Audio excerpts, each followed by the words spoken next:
Hola, ¿qué tal? ¿Cómo están? Bienvenidos, pasen ustedes. Qué gusto que estén con nosotros. Hoy tenemos un programa muy interesante para ustedes. Algunos aspectos médicos o de nutrición o de activación física, el deporte que es tan importante en la promoción de la salud. Les aseguro que se la van a pasar muy bien en este programa diseñado especialmente para usted que está en casa. La salud y usted. Luces, cámara, acción, comenzamos. Hola, ¿qué tal amigos? Muy buenas noches. Ya estamos como todos los sábados en punto de las 8:30 de la noche en su programa La Salud y Usted. Si se quedan con nosotros, hoy van a pasar un momento muy interesante porque seguramente tendrán algunos conocimientos que serán muy importantes en su salud. Por supuesto que sí. Bueno, hoy estamos aquí con dos cardiólogos, amigos nuestros, realmente gente que se preocupa profesionalmente por la actualización en la medicina que es tan importante. Y bueno, saludamos a un gran amigo del programa, el doctor Guillermo González, médico cardiólogo. Guillermo, pues una vez más, es un placer tenerte en La Salud y Usted. Muchas gracias, Seferino. Pues hoy nuevamente cumpliendo con nuestro programa de la Sociedad de Cardiología de Baja California, tenemos un gran invitado esta noche, el doctor Fernando Reyes Cisneros, de la ciudad de Guadalajara.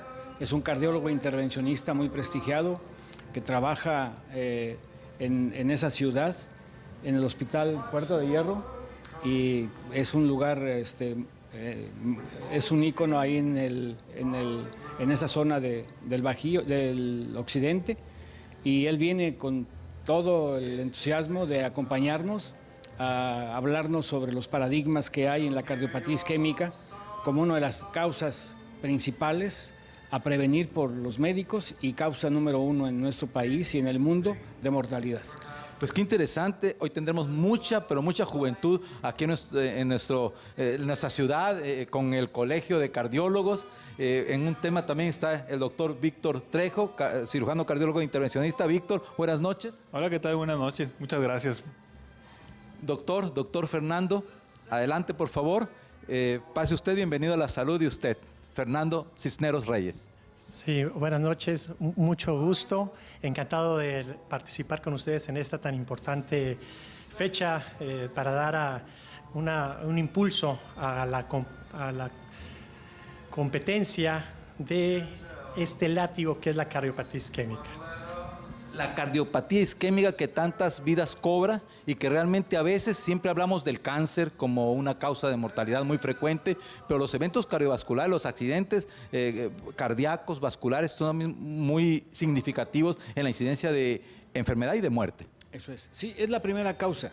Lamentablemente ha habido un desconocimiento relativo en cuanto a las enfermedades del corazón. Todo el mundo le tememos a las enfermedades cardiovasculares y a nosotros nos corresponde poner mucho énfasis principalmente en la prevención, la detección oportuna de las enfermedades de acuerdo a los factores de riesgo para no llegar a tener un evento de esta naturaleza, que son los eventos finales en donde la insuficiencia cardíaca, el infarto, el evento vascular cerebral o la muerte son lo que verdaderamente ocasiona, como bien dice el doctor, es una verdadera pandemia en el mundo. Y aquí, un grito a tiempo vale más que 1000 después, porque un diagnóstico oportuno y una intervención oportuna, el caso de los cardiólogos intervencionistas, puede salvar la vida y también evitar males mayores. No, sí, claro, y como comenta el doctor, eso ya es una medida reactiva, pero una medida proactiva sería ya el hacer el diagnóstico precoz, claro, y sobre todo la prevención. Claro, eso es muy importante. La prevención en la medicina moderna es fundamental. Doctor Cisneros Reyes, ¿cuáles son los puntos coyunturales a que usted se va a enfocar esta noche en su ponencia? Hoy quiero dar a conocer la importancia que tiene el tratamiento médico. Hoy por hoy el objetivo primordial es la prevención de la angina, que es la manifestación clínica del sufrimiento del corazón por isquemia, porque no le llega suficiente sangre, y de esta forma con una terapia intensiva farmacológica que le hemos denominado terapia médica óptima, vamos a lograr establecer el mayor descenso en cuanto a las complicaciones. Una situación importante entonces es en los siguientes minutos dar a conocer un medicamento que ha revolucionado este tipo de terapia que se llama ivabradina. ya tiene más de una década de aprobación en la Unión Europea. Hace un par de años ya fue autorizado por la FDA en pacientes con insuficiencia cardíaca, pero hoy mi interés es reforzar el conocimiento en los pacientes con cardiopatía isquémica. La insuficiencia cardíaca es una etapa terminal de este continuo, entonces queremos desde etapas más tempranas utilizar fármacos que, además de prevenir todas estas situaciones, nos logren mejorar calidad de vida, porque está bien conocido que 25% de los pacientes que sometemos a una intervención coronaria percutánea, a una cirugía de vascularización, no pueden regresar a su actividad laboral. Es una gran carga económica. Asimismo, la calidad de vida de estos pacientes la refieren como pobre. Entonces, ¿qué es lo que nos va a ayudar? La prevención, pero fundamentalmente medicamentos para mejorar calidad de vida. Sobre eso va a tratar fundamentalmente mi charla y abordando desde esta forma de prevención hasta las etapas agudas del infarto, en donde he tenido la oportunidad de incorporar esta herramienta farmacológica a la intervención coronaria percutánea con resultados muy prometedores, habiendo presentado algunos estudios el año pasado en el Congreso Mundial de Cardiología, hace 2 años en el Congreso de la Sociedad Latinoamericana de Cardiología Intervencionista, en nuestro Congreso Mexicano de Cardiología. Entonces, espero que esto sea de sumo agrado e interés para todos ustedes. Seguramente que sí. Qué interesante lo que el doctor nos comenta, porque realmente esto va en redundar beneficio a nuestra actualización como médicos y enriquecer nuestro ejercicio profesional. Qué importante, me preguntaba yo, Guillermo, en estos momentos, que una persona, que un joven que tiene alguna carga genética, que tiene algún factor de riesgo, acuda al médico para que el médico lo pueda ver bien, para que el médico lo pueda diagnosticar oportunamente, para que podamos prevenir. Y también qué importante tener, cuando tienes este tipo de problemas, armas terapéuticas tan efectivas. Yo creo que así como va en aumento la obesidad, la diabetes, la hipertensión, los eventos cardiovasculares, también va en aumento el conocimiento de la ciencia médica para poder revertir estos problemas y tener resultados óptimos, ¿no? Y no llegar, como dice el doctor, a una situación de semi-invalidez que, bueno, es una carga económica y además es una disminución en tu calidad de vida, ¿no? Un problema médico-social, un problema médico-social. Y lo interesante de todo esto es precisamente hacer conciencia en la población en general de las manifestaciones clínicas incipientes de lo que puede ser una cardiopatía isquémica, un problema cardiovascular, para que de manera oportuna sean atendidos por el médico correspondiente para evitar lo que ya el doctor ha mencionado y que seguramente esta noche vamos a disfrutar con su presencia. Sí, Víctor, y también nosotros queremos ser de alguna forma un vehículo hacia la población general, queremos ser un vehículo hacia los estudiantes de medicina, hacia los médicos jóvenes, porque de la buena actuación del médico joven, de hacer una buena exploración, de hacer una buena análisis de los problemas de un paciente, pues es poder conducirlo hacia un especialista para que resuelva el problema. No, sí, sobre todo, mira, cobra importante, más relevancia aún la charla en nuestra comunidad, ya que pues recientemente se ha sabido que México es la segunda, ocupa el segundo lugar a nivel mundial en obesidad. Sí. Recientemente, pues sobre todo las estadísticas que si se comprueban, pues resulta que Ensenada es el principal, sí. Ocupa el primer lugar de obesidad en el país. Sí. Entonces es algo alarmante. Entonces, de lo que va a hablar el doctor, pues es verdaderamente una oportunidad para saber qué es lo que podemos hacer también para prevenir esto que se va a convertir en un problema, particularmente en nuestra comunidad. Sí, conocemos la punta de la pirámide, no conocemos la base, y yo creo que en los próximos años, si no hacemos realmente una verdadera campaña, todos los médicos con conciencia de que se deben de reducir los factores de riesgo de alguna manera, sobre todo los que se pueden, el genético a lo mejor es difícil, los que se pueden modificar, pues tendremos resultados muy malos, ¿no? Efectivamente, y no olvidar que modificaciones al estilo de vida sigue siendo la piedra angular. No podemos combatir los genes, pero sí modificar los malos hábitos, que hoy por hoy pues es una gran oportunidad para establecer desde etapas muy tempranas en las escuelas, etcétera. Y finalmente, pues lograr, como señalaba hace un momento, combatir a este azote, ¿sí? El pronóstico va a mejorar y con ello darles más calidad de vida a nuestros pacientes. Claro. Pues con estas reflexiones muy interesantes, estamos ya deseosos de que inicie la plática del doctor Cisneros. Vamos al primer corte de la noche, prohibido cambiarle.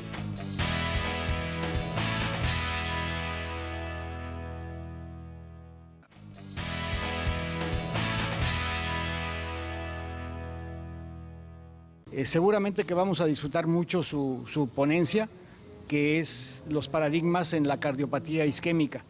Hablar mucho de esto creo que es redundar sobre un tema que todos conocemos, que es una pandemia que está acabando con un grupo de población lamentablemente en etapa productiva. Y ahora me estoy enterando por medio del doctor Víctor Trejo que de acuerdo a las estadísticas a nivel nacional, si bien es cierto que nuestro país ocupa el segundo lugar en obesidad, se considera que Ensenada es la ciudad en donde existe un mayor porcentaje de obesidad. Es un placer y un verdadero honor estar aquí con ustedes en una de las tierras más importantes para quienes están enamorados del mundo de la enología, ya que muchos de nosotros recomendamos el consumo moderado de esta bebida espirituosa para prevenir las enfermedades cardiovasculares. Además de la pasión que tengo por la cardiología, a la par me ha acompañado el gusto por la música. De tal forma que, como si esto fuera una sinfonía, pues empezaremos recordando cómo la cardiopatía isquémica al día de hoy es algo importante.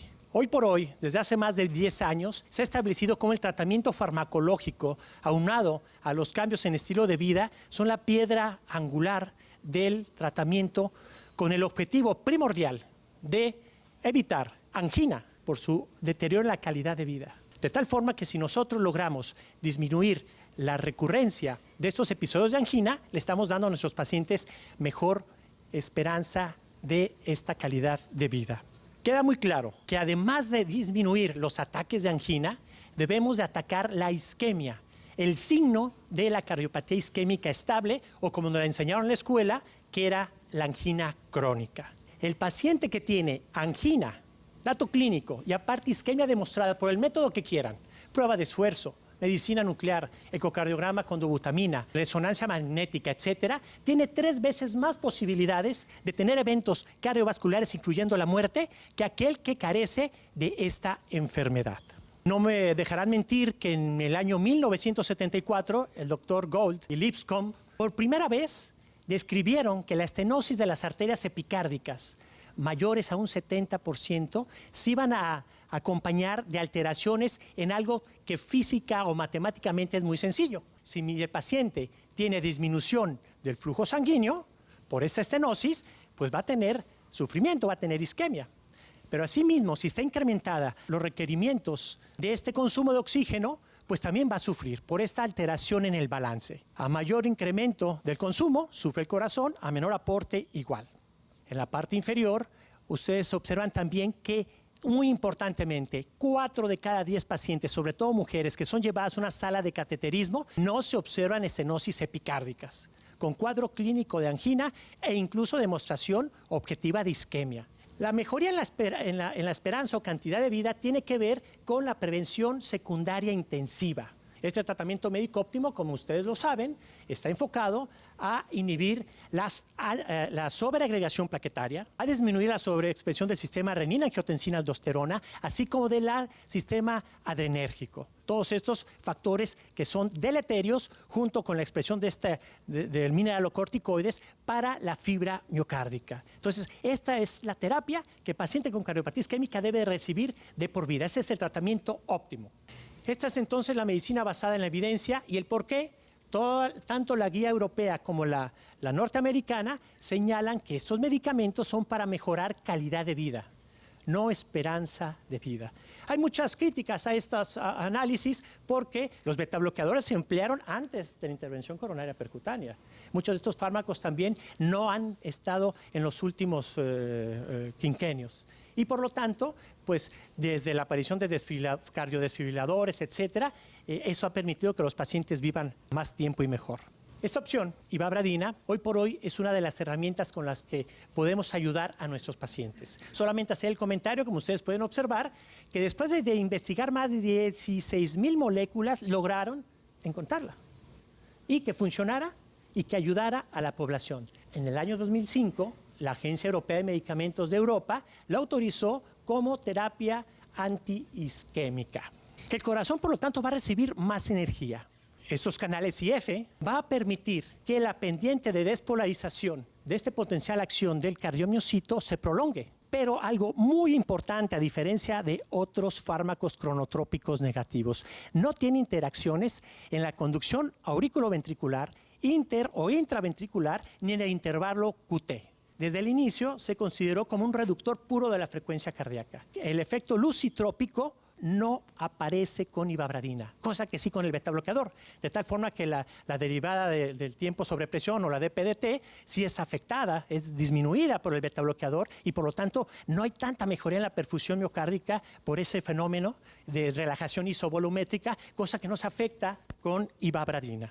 Entre el aporte y la demanda de oxígeno, como ivabradina tiene efectos benéficos prolongando el tiempo diastólico. La perfusión coronaria se realiza en diástole y por lo tanto se incrementa el tiempo de perfusión, mejora la reserva coronaria de flujo y con ello obtenemos mayor aporte de oxígeno. Va a ayudar a que el corazón trabaje más despacio, por lo tanto consume menos oxígeno y con ello obtener una prevención de isquemia. Se trata de una mujer de la 8ª década de la vida, radica en Perla Tapatía, pero también en Estados Unidos. Ella, como buena mexicana, tiene carga genética para diabetes, hipertensión, cardiopatía isquémica. Desde hace 20 años es portadora de diabetes mellitus con complicaciones tardías micro y macrovasculares, destacando nefropatía, neuropatía periférica. Como ustedes pueden ver también, tiene hipertensión arterial sistémica esencial y dislipidemia de 5 años de evolución. En su historia cardiovascular, 3 años antes de la consulta, presentó un síndrome coronario agudo, un infarto del miocardio tipo 1, en el cual se somete a intervención coronaria percutánea en Estados Unidos. Se somete a intervención periférica, vascular periférica. 6 meses previo a la consulta, tuvo un nuevo infarto que es sometida, al parecer de manera exitosa, a intervención coronaria percutánea. Nuestros colegas del vecino país del norte la egresaron con aspirina, antiagrante plaquetario, junto con clopidogrel, como debe ser doble terapia antiplaquetaria, porque tuve un síndrome coronario agudo, así como cilostazol. Cilostazol, que pues esa dosis no es la correcta, aquí no somos perfectos, por eso lo traigo al caso, porque hay que ser críticos y brindarle la mejor opción al paciente. Cilostazol se debe dar 2 veces al día, sirve para la enfermedad arterial periférica. Está siendo tratada desde hace 6 meses con la dosis mínima de carvedilol. Podríamos decir que dosis homeopáticas de carvedilol. Diurético, furosemida. Asimismo, estatina, como debe recibir el paciente, y su insulina para el control de la diabetes. El motivo de consulta, como se han de imaginar, es porque desde entonces ha estado la paciente con angina, de medianos a grandes esfuerzos, que lo ubica en una clase funcional 3 y 2, aunado a disnea de pequeños e incluso crisis en reposo, que lo ubica en una clase funcional 3 a 4 de la Asociación del Corazón de Nueva York. Acude porque tiene una mala calidad de vida, ya que le comentaron en Estados Unidos que no era candidata a algún procedimiento de revascularización y su única opción era la terapia farmacológica. La paciente no es obesa, tiene una saturación de oxígeno bastante bien, de 98%, sus cifras tensionales están pues, adecuadamente controladas. Hay datos de ingurgitación yugular, hay congestión entonces de cavidades derechas. A la exploración física también se encuentran datos que, como ustedes pueden observar en la lámina, tiene un soplo o lo sistólico mitral, tiene cuarto ruido, ¿sí? Tiene datos de insuficiencia cardíaca. Frecuencia cardíaca arriba de 70-75 latidos en reposo. Tiene 78. Además, tiene un bloqueo AB de primer grado. Tiene también crecimiento auricular izquierdo, crecimiento ventricular izquierdo y datos de isquemia subepicárdica, donde están indicadas en las flechitas, ¿sí? Anteroseptal y lesión subendocárdica anterolateral y lateral alta. Entonces, no olvidemos, la frecuencia cardíaca elevada va a favorecer eventos de isquemia por esa simple alteración en el balance entre el aporte y la demanda de oxígeno. Y el estudio Beautiful demostró de manera contundente cómo la posibilidad de tener muerte cardiovascular, de tener hospitalización por insuficiencia cardíaca o por infarto al miocardio fatal o no fatal y revascularización que se incrementa entre un 30 y un 50%. Entonces, pacientes con cardiopatía isquémica y frecuencia cardíaca por arriba de 70 latidos por minuto tienen 3 o 5 veces más riesgo de estos eventos. A la paciente, como ustedes están observando, le inicié ibabradina, 5 miligramos cada 12 horas. No tenía IECO, le faltaba este medicamento, le inicié dosis bajita, la presión estaba en cifras óptimas y se solicitaron estudios complementarios. ¿Qué te parece, Víctor? Creo que ha sido, sobre todo siendo tu especialidad, un tema muy interesante para un cardiólogo intervencionista, lo que esta noche nos han presentado aquí. Sí, y la verdad es que nos han acercado a los estándares internacionales y sobre todo enfocado a nuestra comunidad que bien se ha mencionado, pues que sufre de todos los padecimientos que se han comentado. Pues con esa reflexión nos vamos al segundo corte de la noche en La Salud de Usted. ¿Te parece bien? Perfecto. Adelante, Jerry.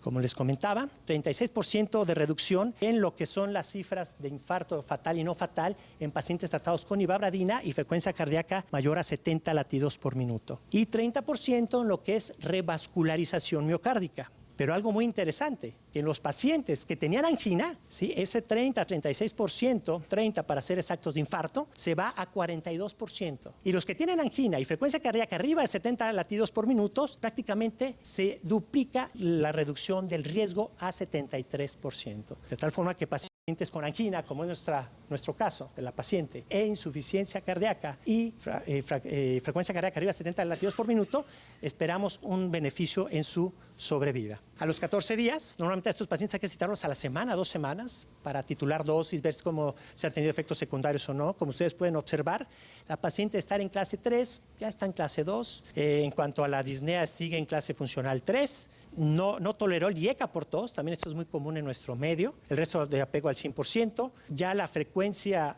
cardíaca está en 70 latidos por minuto. No hay estertores, no hay datos de congestión. La radiografía de tórax, como esperábamos, una cardiomegalia grado 4. Y los exámenes de laboratorio, algo muy importante que quiero nada más destacar es que tiene insuficiencia renal, tiene un cálculo de la función renal de 22 mililitros por minuto.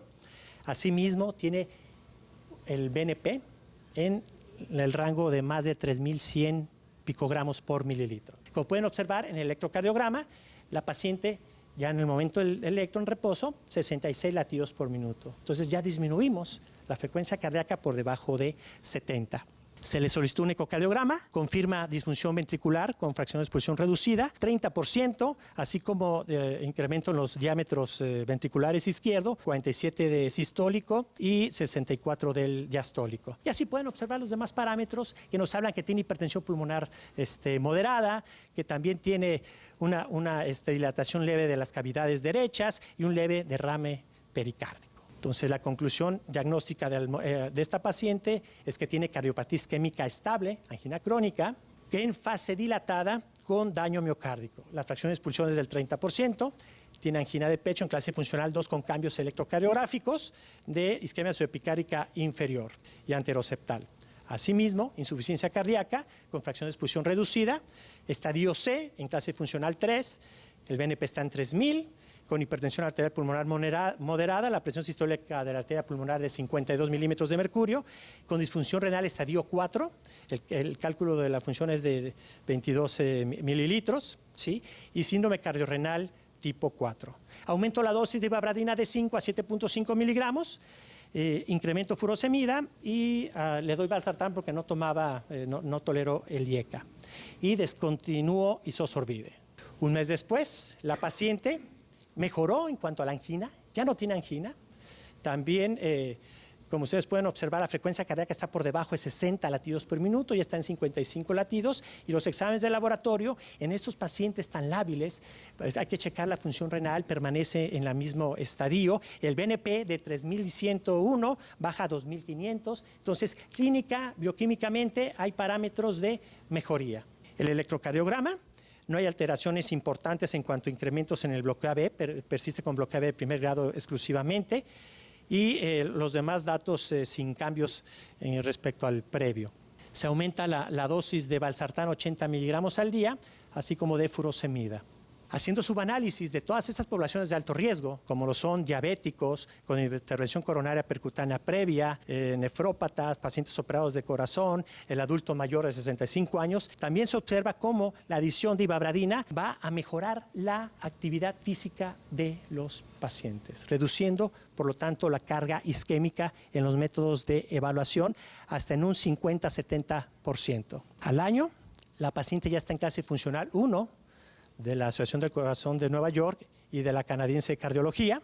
Su frecuencia cardíaca se mantiene por debajo de 60 latidos por minuto. El BNP ya al año está por debajo de 100 en 61 y permanece la función renal normal. El electrocardiograma, como pueden observar, ya no se ve la isquemia subepicárdica. A los 2 años la paciente sigue en clase funcional 1, la frecuencia cardíaca en 55 latidos por minuto. El BNP está en 47, pues la paciente tiene una gran calidad de vida y se mejoró su expectativa de vida. Este evento ha sido un evento que ha marcado una sesión distinta, con esta calidad de parte del doctor Reyes, y agradecemos mucho a todos ustedes su asistencia. Víctor, muchas gracias por esta reunión de cardiólogos que ha sido de verdad muy enriquecedora profesionalmente para mí. Muchas gracias a ustedes por la invitación y pues aquí estamos para sus órdenes. Aquí estamos en la salud de usted. Amigos, como todos los sábados en punto de las 8:30 de la noche, su amigo y servidor, doctor Zeferino Zamudio, se despide de ustedes. Dulces sueños, muchas gracias. Usted tiene una cita con nosotros el próximo sábado. En cámaras, Jerry González, el mejor camarógrafo en Ensenada. Gracias, Jerry.